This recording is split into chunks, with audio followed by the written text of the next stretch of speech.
বিসমিল্লাহির রহমানির রহিম। আজকের টিউটোরিয়ালে আমরা আমাদের প্রজেক্টের প্রথম সেকশনে কাজ করব।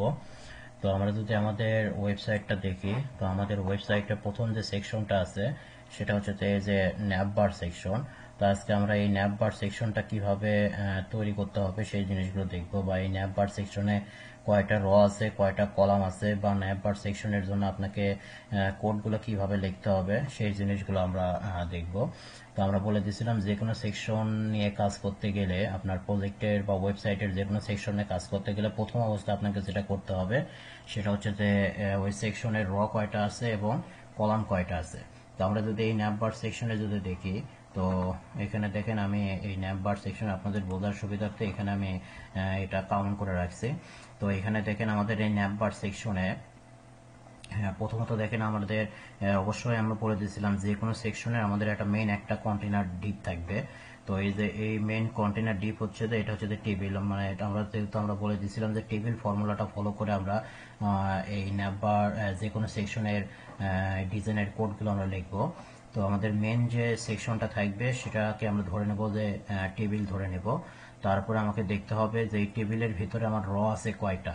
তো এখানে দেখেন আমার এই যে র আছে হচ্ছে যে আমার একটা র আছে, এই যে লাল যে টানটা। তো এটা হচ্ছে যে আমাদের একটা র, এবং এই রর ভিতরে আমার কলাম আছে হচ্ছে যে দুইটা। একটা হচ্ছে যে এই লোগোর একটা কলাম, আর একটা হচ্ছে যে মেনুর যে আইটেমগুলো সেই আইটেমগুলোকে আমি আরেকটা কলামের ভিতর রাখছি। অর্থাৎ লোগোটাকে একটা কলামের ভিতর রাখছি, আইটেমগুলোকে আমরা একটা কলামের ভিতর রাখছি। এখন এই যে এইভাবে যদি আপনি জাস্ট এটা একটু কাউন্ট করে নেন, কাউন্ট করে নিয়ে যদি কোডগুলো লেখেন, তাহলে কিন্তু আপনি ইজিলি কিন্তু যে কোনো সেকশনের ডিজাইনের যে কোড, লেআউটের যে কোড সেটা কিন্তু আপনি লিখতে পারবেন। যেমন ধরুন এখন যদি আমরা এই ফর্মুলাটা ফলো করে যদি কোড লেখা শুরু করি, তাহলে এখানে দেখেন আমাদের এই যে index.html পেজ যেহেতু আমাদের এখানে ওপেন করাই আছে। তো ধরুন গত টিউটোরিয়ালে আমরা যে কোডগুলো লিখছিলাম সেগুলো আমি ডিলিট করে দিচ্ছি, দিয়ে এখন এই ন্যাভবারের জন্য আমি কোডগুলো লিখবো। তো ন্যাভবার অংশে প্রথম আছে হচ্ছে আমাদের মেইন একটা ডিপ। তো মেইন ডিপটা আমরা বলছিলাম যে টেবিল ফর্মুলাটা ফলো করে লিখবো। তো টেবিলের পরিবর্তে এখন আমি লিখবো হচ্ছে যে ডিভিশন ট্যাগ। তাহলে মেইন ডিভির জন্য মানে কন্টেইনার যে ডিপ সেটার জন্য আমি এটা ট্যাগ নিলাম, ডিভিশন ট্যাগ নিলাম। তারপর আমাকে দেখতে হবে যে এই মেইন ডিভিশনের ভিতরে আমার র আছে কয়টা। তো এর মেইন ডিভিশনের ভিতরে আমার র আছে একটা। তাহলে আপনাকে ওই র তৈরি করার জন্য আপনাকে এখানে আবার ডিভিশন ট্যাগ শুরু করতে হবে। যেহেতু একটাই র আছে যার কারণে আমি একবার ডিভিশন ট্যাগ শেষ করলাম। তো এই রটা কিন্তু অবশ্যই আপনাকে রাখতে হবে টেবিল মেইন যে ডিভিশন ট্যাগটা আছে তার ভিতরে। যেমন ধরেন র গুলো কিন্তু আমাদের সবসময় টেবিলের ভিতরে থাকে। তো আমরা যেহেতু এই টেবিল এই ডিপটাকে ধরে নিচ্ছি টেবিল, তারপরে হচ্ছে আমাদের র, এবং কলামগুলো থাকবে কিন্তু আমাদের রর ভিতরে। তো আমাদের এখানে দেখে কলাম আছে দুইটা, একটা হচ্ছে যে লোগো আর একটা হচ্ছে যে আইটেম। তো আমরা এখানে এখন এই যে রড যে ডিপটা আছে সেই রড ডিপের ভিতরে প্রথম কলাম তৈরি করার জন্য আমরা ডিভিশন ট্যাগ শুরু করলাম। তারপরে আরেকটা যেহেতু আমাদের দুইটা ডিভিশন কলাম আছে, তাহলে আমরা দুইবার ডিভিশন ট্যাগ শেষ করে নিলাম। জাস্ট আপনি এইভাবে আপনার র কয়টা আছে, কলাম কয়টা আছে সেটা কাউন্ট করে জাস্ট এইভাবে কোডটুকু লিখলে, লেখার পরে এখন আপনার কাজ হচ্ছে যে এই কলামগুলোর ভিতরে যে আপনার ডাটাগুলো আছে সেই ডাটাগুলো ব্যবহার করা। যেমন ধরেন প্রথম কলামে আমাদের ডাটা হিসাবে একটা লোগো আছে। তো লোগোটা সাধারণত আমরা ইমেজ ব্যবহার করে কাজ করি। তো এখন যদি আমরা আমাদের এডিটরে আসি, তো দেখেন এই যে আমাদের প্রথম যে কলাম আছে সেই কলামের ভিতরে এখন আমি লোগোটা দেওয়ার জন্য আমি এখানে ইমেজ ট্যাগ ব্যবহার করব, যেহেতু লোগোগুলো আমরা ইমেজ হিসেবে ইউজ করব। তো ইমেজ ট্যাগ ইউজ করে আমি ইমেজ ট্যাগের আমরা জানি যে অ্যাট্রিবিউট দিতে হয় এসআরসি, আর এখানে আমরা এলটি অ্যাট্রিবিউট দিলাম, দিয়ে ধরুন এখানে দিলাম হচ্ছে যে লোগো ইমেজ। এটা যে কোনো কিছু আপনি দিতে পারেন, সমস্যা নাই। আর দ্বিতীয় যে কলামটা আছে সেই দ্বিতীয় কলামে আমাদের হচ্ছে যে ডাটা হিসাবে আছে হচ্ছে যে এই যে আইটেমগুলো, মেনুর আইটেম। তো এই মেনুর আইটেমগুলো আমরা হচ্ছে যে HTML এর যে ইউএল ট্যাগ আছে সেই ইউএল ট্যাগ ব্যবহার করে আমরা কাজ করব। যে ইউএল ট্যাগ শুরু, ইউএল ট্যাগ শেষ। তারপরে এখন আমাদের দেখতে হবে এখানে আমাদের আইটেম লিস্ট কয়টা আছে, একটা, দুইটা, তিনটা, চারটা, পাঁচটা, ছয়টা। তো ছয়টা লিস্ট আছে, ছয়টা লিস্টের জন্য আমরা এখানে এলআই ট্যাগ শুরু শেষ করব 6 বার, এবং এই আইটেমগুলো বা লিস্টগুলো যেহেতু আমাদের লিঙ্ক আকারে থাকবে, সেহেতু আমরা যেটা করব সেটা হচ্ছে যে এই লিস্ট ট্যাগের ভিতরে অবশ্যই ওই যেহেতু আমাদের লিস্ট ট্যাগের ভিতরে আমাদের এই যে এরকম হোম, তারপরে অ্যাবাউট, কন্টাক্ট এগুলো থাকবে। তো এই লেখাগুলোকে যাতে আমরা লিঙ্ক আকারে পাই, এর জন্য আমরা যেটা করব সেটা হচ্ছে যে এই লেখাগুলোর আগে আমরা অবশ্যই এই যে অ্যাঙ্কর ট্যাগ শুরু শেষ করে নেব এবং তার ভিতরে আমরা আমাদের এই টেক্সটগুলো আমরা দিয়ে দেব। তো এই যে আমাদের ইউএল শুরু, ইউএল শেষ, তারপরে লিস্ট ট্যাগ শুরু, লিস্ট ট্যাগ শেষ। আর এই লিস্টগুলোকে আমি লিঙ্ক আকারে রাখার জন্য এই যে অ্যাঙ্কর ট্যাগ শুরু, অ্যাঙ্কর ট্যাগ শেষ করলাম। আর অ্যাঙ্কর ট্যাগের একটা অ্যাট্রিবিউট হচ্ছে যে হাইপার রেফারেন্স দিয়ে আমরা এর লিঙ্কগুলো আমরা পরে ব্যবহার করব, সমস্যা নাই। তো আমাদের এইরকম লিস্ট লাগবে হচ্ছে যে 6টা। তো 6টা আমি এখানে কপি করে নিলাম, নেওয়ার পরে এখন ধরুন হোম, তারপরে আমাদের ছিল হচ্ছে যে ইউটি অ্যাবাউট। আর আমরা যেহেতু কোড এডিটর হিসেবে আমরা এই যে ব্র্যাকেট কোড এডিটরটা ইউজ করতেছি, তো ব্র্যাকেট কোড এডিটরের একটা ফিচার আছে, সেটা হচ্ছে লাইভ প্রিভিউ দেখার একটা অপশন আছে। মোট কথা আমরা এখানে যা লিখবো সাথে সাথে সেটা আমরা ব্রাউজারে লাইভ দেখতে পাবো।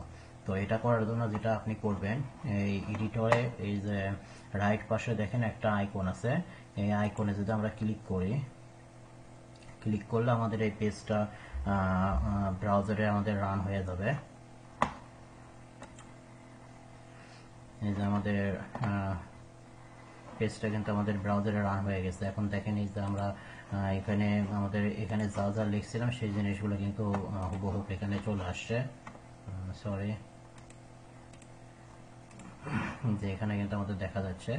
তো এটা আমি একটু ছোট করে নিই যাতে বুঝতে একটু সুবিধা হয়।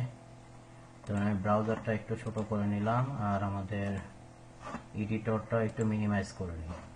তো আমি এডিটরটা মিনিমাইজ করে একটু এই যে আমি দেখেন একটু এই যে এডিটরটা একটু ছোট করে নিলাম আর ব্রাউজারটাও আমি একটু ছোট করে নিছি। যে এডিটরের নিচে আমি ব্রাউজারটা রাখছি, এর কারণটা হচ্ছে যে আপনাদের এই যে এক্সাম্পলটা দেখানোর জন্য যে আমি এখানে যা লিখবো সেটা আমাদের সাথে সাথে আমাদের এখানে লাইভ প্রিভিউ হচ্ছে কিনা সেটা দেখানোর জন্য, জাস্ট এই আর কি।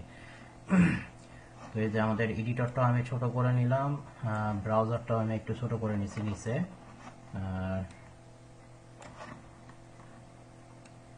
কারণ এরকম থাক, ধরো আমরা এই যে হোম, অ্যাবাউট, তারপরে আমাদের আছে হচ্ছে যে ওয়ার্কস, এই যে দেখেন আমি এখানে লিখতেছি আর আমার কিন্তু এখানে সাথে সাথে আমি প্রিভিউটাও দেখতে পাচ্ছি যে সাথে সাথে কিন্তু আমাদের চেঞ্জ হয়ে যাচ্ছে। তো এই ব্র্যাকেট এডিটরের এটা সুবিধা, ভালো একটা অপশন। তারপরে আমাদের আছে হচ্ছে যে সার্ভিস, তারপরে ক্লায়েন্ট, তারপরে আছে হচ্ছে যে কন্ট্যাক্ট। আর আমাদের এখানে লোগোটা পাইনি, লোগোটা না পাওয়ার কারণটা হচ্ছে যে আমাদের যে প্রজেক্ট ফোল্ডারটা আছে, ধরুন আমরা তো যে আমরা আমাদের ডেস্কটপে যে প্রজেক্ট ফোল্ডার, এই ফোল্ডারের ভিতরে দেখেন আমাদের এই যে আইএম যেটা ফোল্ডার আছে, সেই ফোল্ডারের ভিতরে আমরা যে লোগোটা ব্যবহার করব সেই লোগোটা কিন্তু আমাদের এখানে নাই। তো লোগোটা আমি একটু নিয়ে আসি। আমার এই যে প্রজেক্টে যে ইমেজগুলো আমি ব্যবহার করব সেগুলো আমার এই ফোল্ডারে আমার রাখা আছে। তো যখন যেটা প্রয়োজন পড়বে তখন সেটা আমি এখান থেকে কপি করে নিব। যেমন লোগোটা আমি কপি করে নিলাম, নিয়ে আমাদের যে প্রজেক্ট ফোল্ডারটা আছে সেই ফোল্ডারের আইএমজি ফোল্ডারের ভিতরে এটা আমি পেস্ট করে দিলাম। জাস্ট ইমেজটা কপি করে নিয়ে এসে আমরা আমাদের ফোল্ডারে রাখলাম। এখন আমি যেটা করব সেটা হচ্ছে যে এই লোগোর এখানে এই যে লোগোর রিসার্চের ভিতরে আমরা লোগোর নামটা, লোকেশনটা আমরা বলে দিই।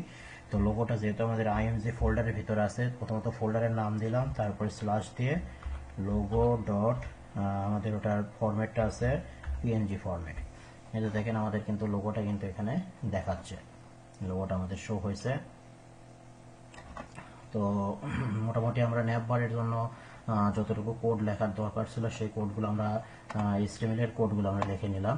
এখন CSS করার জন্য আমাদের যেটা করতে হবে সেটা হচ্ছে যে আমরা যে HTML এর কোডগুলো লিখলাম এগুলোতে আমাদের কিছু ক্লাস কল করতে হবে, যাতে এই ক্লাসগুলোকে ধরে ধরে আমরা আমাদের CSS ফাইলে CSS গুলো করতে পারি। তো যেমন ধরেন প্রথম যে আমাদের ন্যাপ বারের যে মেন যে ডিপটা আছে, তখন এর আমি একটা ক্লাস দিচ্ছি আপনারা ক্লাসের নামগুলো আপনাদের ইচ্ছা মতো ব্যবহার করবেন। ধরুন আমি এর নাম দিলাম হচ্ছে যে মেন যে আমাদের ডিভ আছে সেটার নাম দিলাম হচ্ছে যে ন্যাপবার। তারপরে হচ্ছে যে মেন ডিভের ভিতরে আমাদের এইটা হচ্ছে যে আমাদের রড ডিভ। তো এটা আমি নাম দিলাম হচ্ছে যে ন্যাপবার র। তারপরে হচ্ছে যে এগুলো হচ্ছে আমাদের কলামের ডিভ, এটা কলাম এটা কলাম। তো ধরুন আমি এটার ক্লাস দিচ্ছি, যে এটার ক্লাস দিলাম ধরুন আমি যেহেতু এই কলামের ভিতরে আমাদের লোগো থাকবে, ধরুন আমরা এর জাস্ট একটু মিল রেখে নাম দিচ্ছি যে ন্যাপবার লোগো। আর এই কন্টেন্টের ভিতরে আমাদের ন্যাপবারের যেহেতু আইটেম আছে, তো ধরুন আমি এটার নাম দিলাম হচ্ছে যে